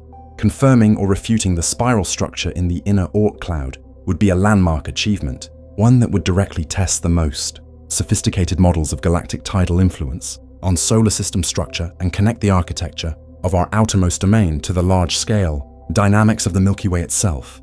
The existence of Planet 9, if confirmed, would reshape our understanding of the inner Oort Cloud and the mechanisms by which objects in that region are delivered to the inner solar system. Its non-existence, if surveys rule it out conclusively, would equally constrain the models. Either answer advances our picture of the solar system's structure in its outermost regions, and the continuing discovery of interstellar visitors, as survey technology improves and detection rates climb, will gradually illuminate the broader galactic context in which our Oort Cloud exists, revealing whether the rates of material exchange between stellar systems are consistent with the models, whether interstellar comets are compositionally similar to or different from those native to our own system, and what those similarities or differences imply about the universality of the processes that built our solar system. The Oort Cloud remains, for now, mostly unknown. That is not a failure of science. It is a reflection of the honest difficulty of the problem. Studying a structure too sparse to image, too distant to visit, and too vast to encompass in any human experience of scale. What science has achieved is to establish its existence through indirect evidence so robust and mutually reinforcing that it leaves essentially no room for doubt, to outline its broad properties and internal structure with increasing confidence, and to connect its existence to the dynamics of the galaxy in which it sits. That is a remarkable achievement for a structure that no instrument has ever directly seen and no probe will ever cross in any human lifetime. The Oort Cloud asks you to hold a number in your mind and sit with it without reducing it to something comfortable. 100,000 astronomical units, 1.5 light years, 30,000 years for Voyager to cross it. 1 trillion frozen objects in near total darkness, each separated from its nearest neighbor by billions of miles of vacuum, each carrying chemical memories of a solar system that existed before Earth formed. A structure so vast that the entire familiar solar system, the one with all the planets and moons and asteroids and spacecraft and photographs, fits inside it like a grain of sand at the center of a sports stadium. That is your solar system. That is your cosmic home. Most of it is dark, cold, and silent beyond any human experience of those words. Most of it has never been lit, never been touched, never been seen by any eye or any instrument built by the civilization that formed in the warm, bright, incomprehensibly tiny core at its center.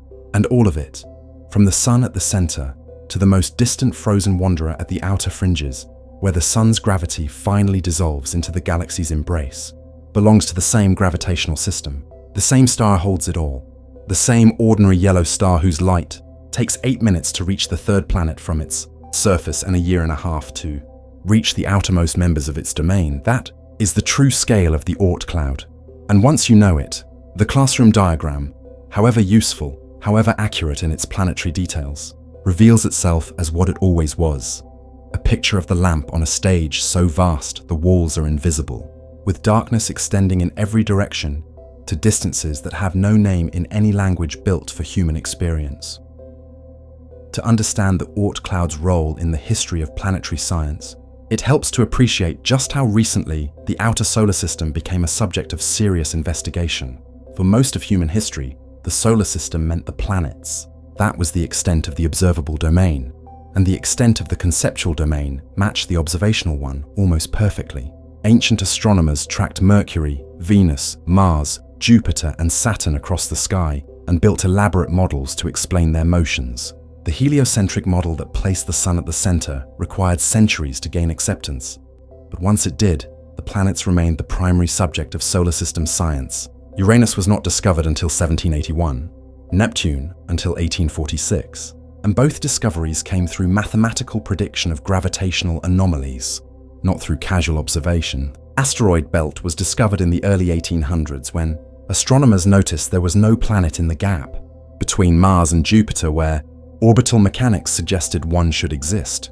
But even the asteroid belt, once catalogued, was understood as a relatively compact feature of the inner to middle solar system, extending from roughly 2 to 3 astronomical units, well within the realm of the familiar planetary region. The concept of a vast outer reservoir of icy bodies stretching to distances orders of magnitude beyond Neptune was not part of scientific thinking until the 20th century, and it was not widely accepted even then until the weight of evidence became impossible to dismiss. Ernst Öpik's 1932 proposal of a comet reservoir at the solar system's edge was largely ignored at the time, partly because the evidence base was thin and partly because the concept stretched so dramatically beyond the established picture of the solar system that it required a kind of leap that the scientific community was not ready to make without stronger justification.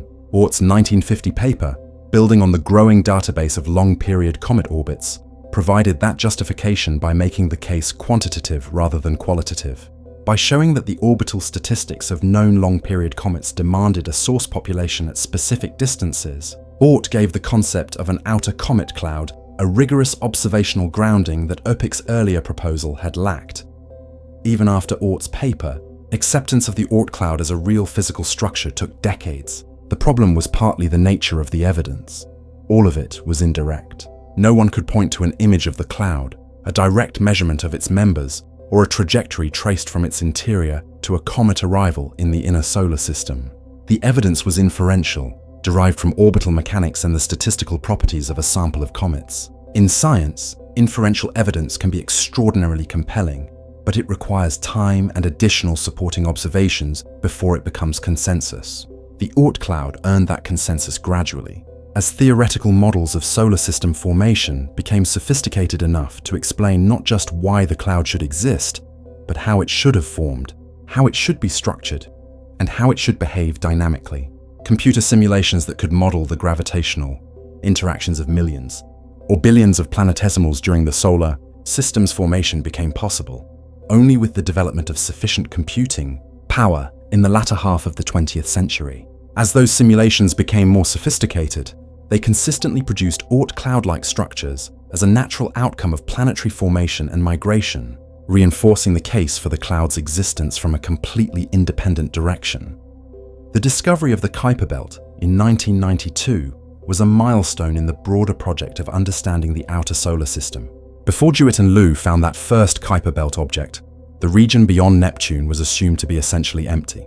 The discovery that it was not, that there was a broad disk of icy bodies extending from 30 to 50 astronomical units, transformed the picture of the outer solar system and made it much easier to conceptualize the even more distant Oort cloud if the solar system had structure at 30 to 50 astronomical units that had simply been missed for centuries of observation. It was clearly reasonable to posit structure at distances far beyond that which would remain unobservable for far longer. The discovery of Sedna in 2003 pushed the boundary of known outer solar system structure even farther, into the transitional zone between the Kuiper Belt and the Hills Cloud. Sedna's strange, detached orbit, too far for Neptune's gravity to explain, but not far enough to place it clearly in the Oort Cloud, opened a new conceptual space in planetary science, the inner Oort Cloud or Hills Cloud region, a population of objects intermediate between the known scattered disk and the classical outer cloud. Subsequent discoveries of additional Sedna-like objects, including 2012 VP-113 and a small but growing number of other detached trans-Neptunian objects, have confirmed that this intermediate population is real and more extensive than a single anomalous object might suggest. Each of these discoveries has pulled the acknowledged outer boundary of the solar system progressively farther from the Sun. The line that generations of students were taught to draw at Neptune, 30 astronomical units, was pushed to 50 with the Kuiper Belt, to 97 with Eris, to 76 astronomical units at perihelion with Sedna, and to the 1,000 astronomical unit range with Sedna's aphelion. And beyond all of these known objects, the theoretical Oort Cloud stretches to 100,000 astronomical units or more. Its existence inferred, but its individual members still invisible to all our instruments. The progression is instructive. Each extension of the known solar system required not just new technology, but new conceptual frameworks, new willingness to accept that the solar system was larger and more complex than the previous generation's picture had allowed. The resistance to each extension was real. Astronomers initially skeptical of the Kuiper Belt's existence were surprised by the first discovery. Those who assumed Sedna would be a unique oddity were surprised by subsequent detached objects. Each surprise required the scientific community to update its prior beliefs about the solar system's structure. The Oort Cloud represents the final and largest such update, and unlike the Kuiper Belt or the scattered disk, it has not yet been confirmed through direct observation of its members. It remains the only major structural component of the solar system known entirely through inference. That may change within the lifetime of people alive today. If surveys like Rubin's Legacy Survey of Space and Time discover enough faint outer solar system objects at sufficient distances to begin populating the orbital parameter space where Oort Cloud members should reside. A confirmed detection of a genuine Oort Cloud object, one with an orbit placing its aphelion at tens of thousands of astronomical units and showing the compositional characteristics of a pristine outer solar system body, would be one of the most significant observational achievements in the history of planetary science. It would directly confirm a structure that has been inferred for more than 70 years from indirect evidence alone. The broader lesson, embedded in the Oort Cloud story, is one that recurs throughout the history of astronomy. The universe consistently turns out to be larger, older, and more complex than our initial estimates allow. The Milky Way was once thought to be the entire universe. The universe was once thought to be static and eternal. The cosmic microwave background was once thought impossible to detect. In each case, the boundary of the known expanded dramatically as observational capability improved and conceptual frameworks became more sophisticated. The Oort Cloud is another example of this pattern at the scale of the solar system, a structure so large it dwarfs everything we thought we knew by a factor of nearly 1,000, hidden not by distance alone, but by the fundamental sparseness that makes its members individually invisible at any distance. Understanding the Oort Cloud requires confronting the limits of human intuition about scale. Our cognitive architecture was shaped by evolution for an environment in which relevant distances ranged from a few feet to a few hundred miles, in which the largest visible objects were mountains and the most distant visible features were stars. We can learn to count large numbers, to manipulate equations involving astronomical distances, and to recite the facts of the Oort Cloud scale accurately. But genuine intuitive comprehension, the kind of visceral spatial understanding that tells you a city is far away or that a football field is long, simply does not extend to astronomical distances. The brain does not have the circuitry for it. What we can do is build up layers of comparison that allow us to approximate the feeling of these scales without ever truly capturing them. And perhaps that approximation, imperfect as it is enough to generate the appropriate sense of wonder and humility that the Oort Cloud's true nature deserves. Consider the Sun's future. The Sun is currently about 4.5 billion years old and is expected to spend another 5 billion years or so on the main sequence, fusing hydrogen in its core at roughly current rates.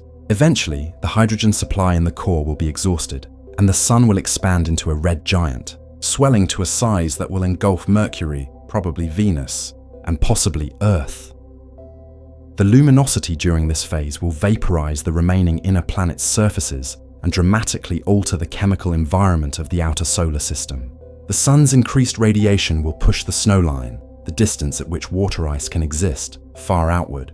Kuiper Belt objects that are currently frozen may begin to outgas as they receive significantly more heat. But the Oort Cloud, at its characteristic distances of thousands to hundreds of thousands of astronomical units, will be largely unaffected by the Sun's red giant phase. The increased luminosity will make the Sun dramatically brighter in the sky as seen from Oort Cloud distances, but the actual heating effect at those distances will still be negligibly small. The frozen objects of the outer Oort Cloud will remain frozen, their surfaces barely warmer than they are today. The deep archive of the early solar system will continue to be preserved in those frozen vaults, even as the inner solar system undergoes catastrophic transformation. After the red giant phase, the Sun will eject its outer layers as a planetary nebula, leaving behind a dense hot remnant called a white dwarf. The mass of the white dwarf will be roughly half the current solar mass or less. This loss of mass will weaken the Sun's gravitational hold on all its orbiting bodies. Objects in the outer solar system, including Oort Cloud members, will feel this reduced gravity, and their orbits will expand outward in response. Some that were marginally bound before will become unbound and drift away into interstellar space. Others will settle into new, larger orbits. The Oort Cloud as a structure will survive the Sun's death, though in a diminished and reorganized form. The white dwarf that remains will still hold billions of frozen bodies in distant orbits, a ghostly remnant of the gravitational empire that the living Sun once maintained. Astronomers who study white dwarfs have found evidence that this process occurs routinely around other stellar systems. A significant fraction of white dwarfs show atmospheric contamination by heavy elements, metals that should sink quickly out of the observable surface layer in the dense gravity of the white dwarf, but are instead being continuously replenished by infalling material from surrounding planetary systems. This material, studied through spectroscopy, shows compositions consistent with rocky and icy bodies, similar to those in our solar system's outer regions. The inference is that the tidal disruption and accretion of outer solar system bodies, including Oort Cloud-like objects, is a common outcome of stellar evolution. Our Sun's Oort Cloud will likely feed similar material to the white dwarf that succeeds it, making the chemical archaeology of distant white dwarfs a tool for studying the outer solar system structures of stars that have already died. This connection between the Oort Cloud and the ultimate fate of stellar systems completes a picture that spans the full range of astronomical time.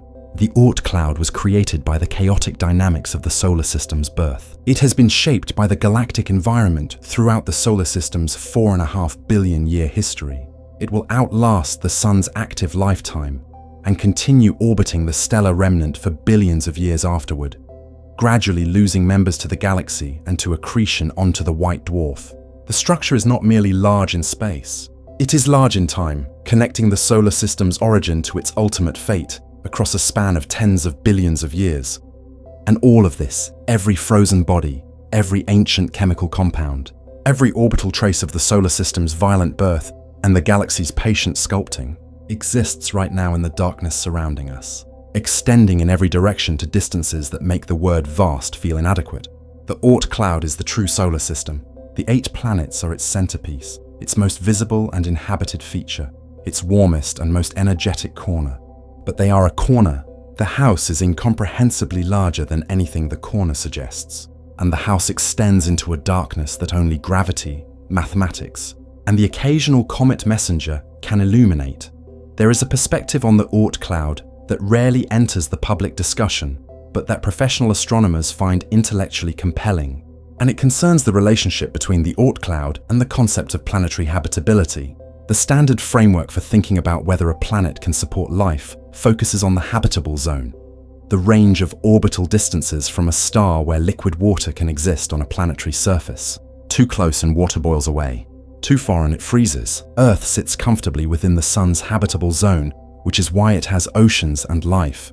The Oort Cloud sits at distances so far from the habitable zone that it seems completely irrelevant to questions of life and planetary habitability. And yet, the Oort Cloud may have played a critical role in shaping the conditions that allowed life to arise on Earth. The connection runs through impacts. During the first several 100 million years of the solar system's history, the inner planets were subjected to an intense bombardment by leftover planetesimals, fragments that had not yet been cleared from the inner solar system by the gravitational influence of the planets. Some of this bombardment is thought to have delivered the water and organic molecules that made Earth habitable. Some of it may have been severe enough at certain epochs to temporarily sterilize planetary surfaces, interrupting or resetting whatever chemical or biological processes were beginning to occur. The comets and asteroids that participated in this bombardment came from various source populations, including the early precursor of the Oort Cloud and the early Kuiper Belt. More speculatively, some astrobiologists have considered whether periodic comet showers driven by stellar encounters or galactic tidal variations could have produced episodic mass extinctions on Earth by dramatically increasing the flux of impacting bodies every few tens of millions of years. This hypothesis remains controversial, and the evidence for a periodic pattern in Earth's mass extinction record is disputed.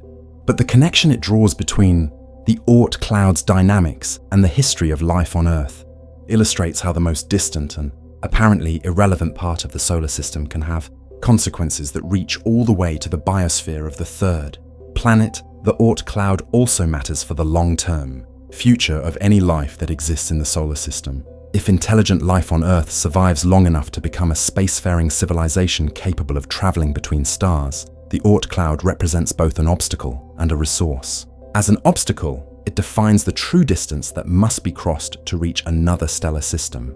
As noted, the distance from the planetary region to the far edge of the Oort Cloud is comparable in magnitude to the distance from the Oort Cloud's edge to Proxima Centauri. The Oort Cloud does not just make the solar system larger, it makes interstellar travel harder by roughly doubling the effective distance to the nearest neighbor. A civilization attempting to reach another star must first cross a vast dark sphere of frozen objects, navigating through a gravitational gradient that transitions gradually from solar dominance to galactic dominance over a span of light years. As a resource, however, the Oort Cloud is potentially extraordinary. Trillions of icy bodies, each containing water ice and complex organic compounds, represent an enormous reservoir of materials that could in principle be used to support human activities far from Earth.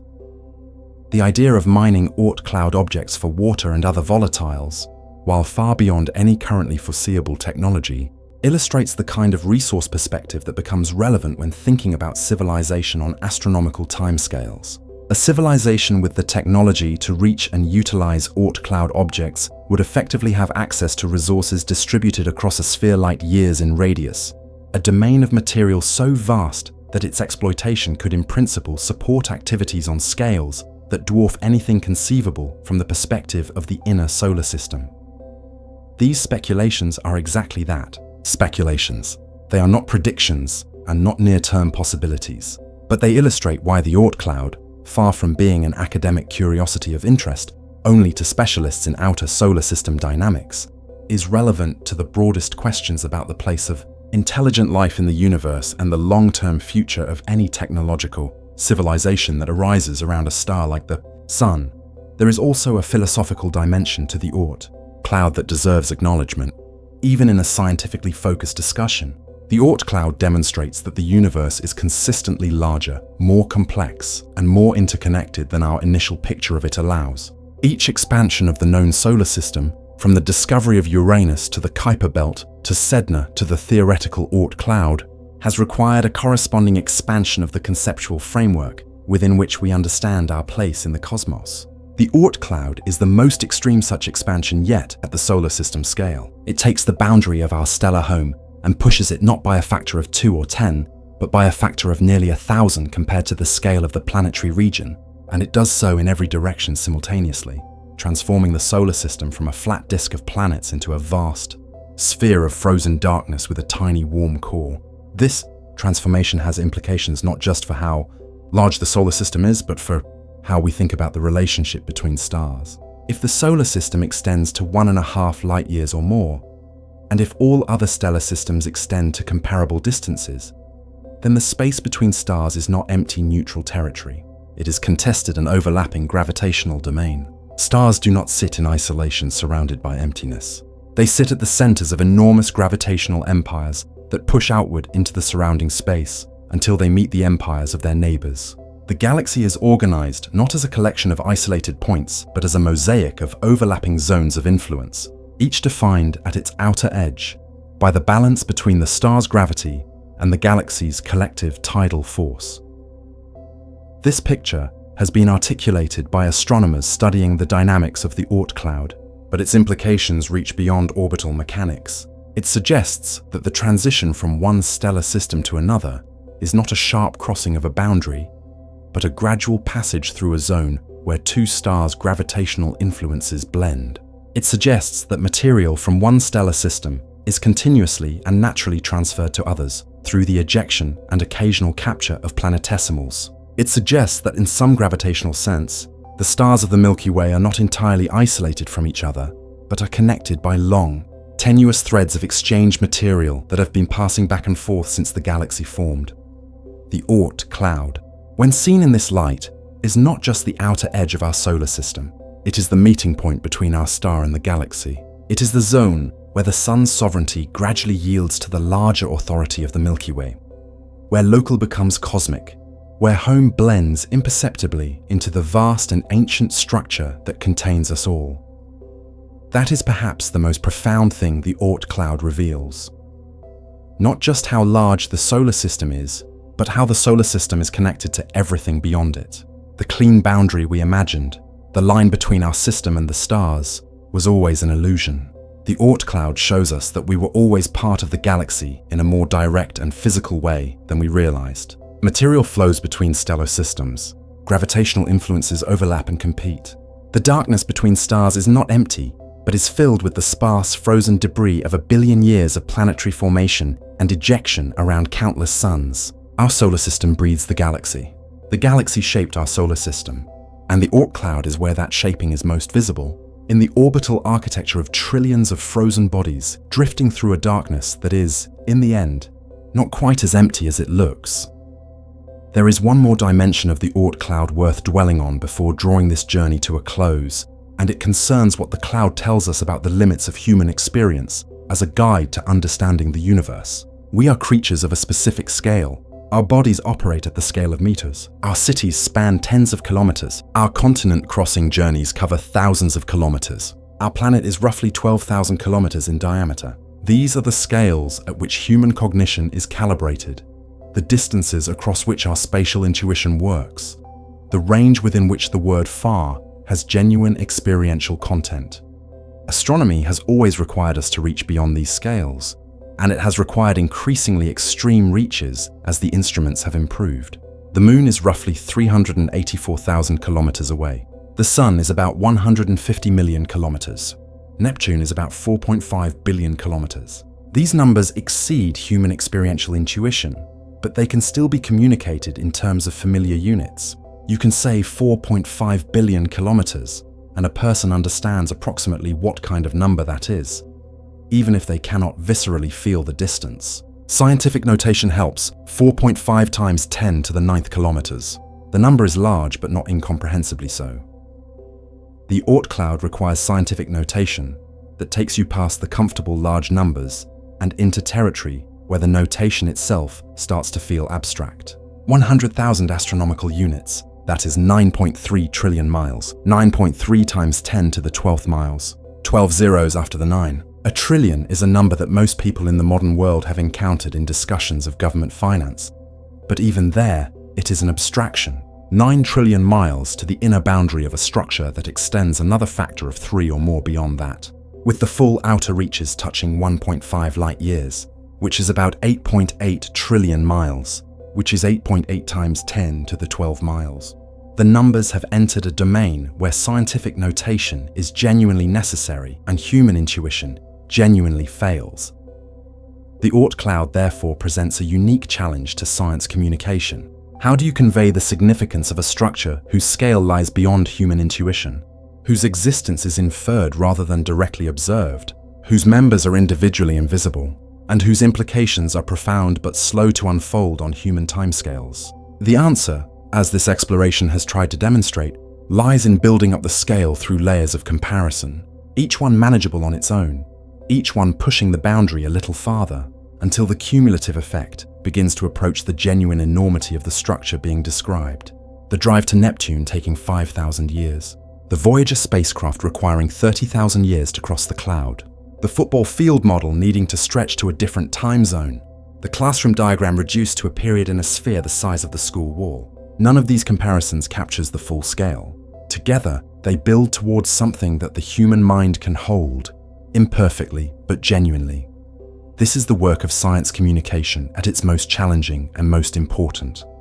Not simplifying until accuracy is lost, but finding the right scaffold of comparisons that allows a mind shaped by evolution for human-scale environments to genuinely apprehend facts that are true at inhuman scales. The Oort Cloud demands that effort. It is worth the effort not because the cloud is spectacular in the way that a nebula or a galaxy collision is spectacular, but because understanding it changes something fundamental about how you perceive the system you live in. You are not in a compact neighborhood of planets. You are at the center of a sphere of frozen darkness, extending more than a light year in every direction. That sphere is your home. Most of it you will never know, but knowing it exists, knowing its size and its nature and its history and its role in the solar system's story, is a different kind of knowledge from knowing the distance to Jupiter or the mass of Saturn. It is knowledge that shifts the frame. It changes the background against which every other astronomical fact takes its meaning. The solar system is not what the diagram says it is. The Oort Cloud is the proof, and the fact that the proof is written in the orbital mechanics of comets, in the simulated spiral arms of a structure no telescope has ever seen, in the gravitational records of 4.5 billion years of planetary formation and galactic sculpting, makes it no less real and no less worth understanding. It makes it more. The science of the Oort Cloud is ongoing. Surveys are running. Simulations are growing more sophisticated. Individual objects in the transitional zone between the scattered disk and the inner cloud are being discovered with increasing frequency. The question of whether Planet 9 exists and shapes the inner Oort Cloud dynamics may be answered within the next decade. The question of whether the Rubin Observatory discovers enough outer solar system objects to trace the predicted spiral structure in the inner cloud will unfold over the next 10 to 20 years. The question of how many interstellar visitors pass through the solar system annually will be constrained as detection sensitivity improves and statistical samples grow. The question of what fraction of Oort Cloud objects originated around other stars will remain open longer, likely requiring compositional studies of individual objects that our current technology cannot yet perform at Oort Cloud distances.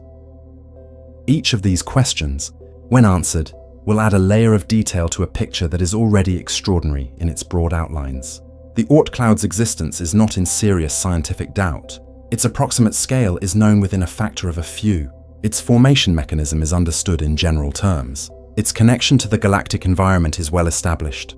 What remains is the detail, the precise population, the exact boundary, the internal structure, the compositional diversity, the degree of contamination by interstellar captures, and the specific history of stellar encounters that has shaped the current distribution of its members.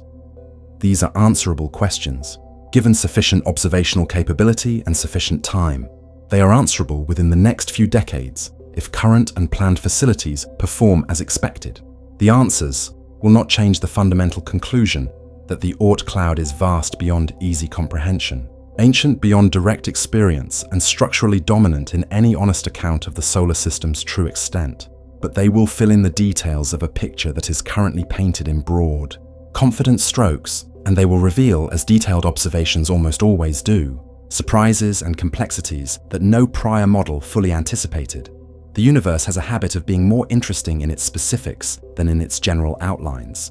The Oort Cloud, when its details finally become accessible to observation, will almost certainly be no exception. What is perhaps most arresting about the Oort Cloud is not any single fact about its size or composition or dynamics, but the totality of what it implies about the nature of knowledge itself at the frontier of science. Here is a structure that the scientific community considers effectively established, that planetary scientists treat as a known component of the solar system when building models and interpreting observations, that is cited in textbooks and referenced in research papers as a baseline assumption, rather than a hypothesis requiring justification. and yet it has never been directly photographed. No image of an Oort cloud object exists. No mission has ever visited the region where the Hills cloud begins. No telescope has ever resolved the structure against the background of stars. The Oort cloud is, in the strictest empirical sense, unseen. We know it through what it does, not through what it is. This is not an unusual situation in science.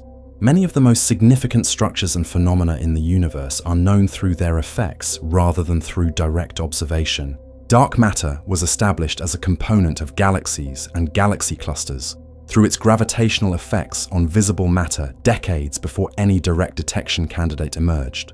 Gravitational waves were theorized from general relativity and inferred from the orbital decay of binary pulsars before the first direct detection in 2015. Black holes were mathematical solutions to Einstein's field equations for decades before observational evidence accumulated to the point where their existence was beyond reasonable scientific doubt.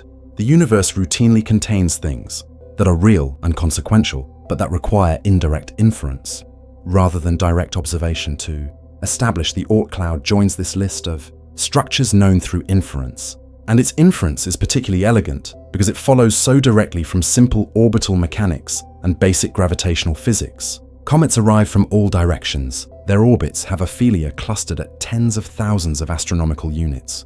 The galactic tide and stellar perturbations are sufficient to explain how objects at those distances are dislodged and sent inward.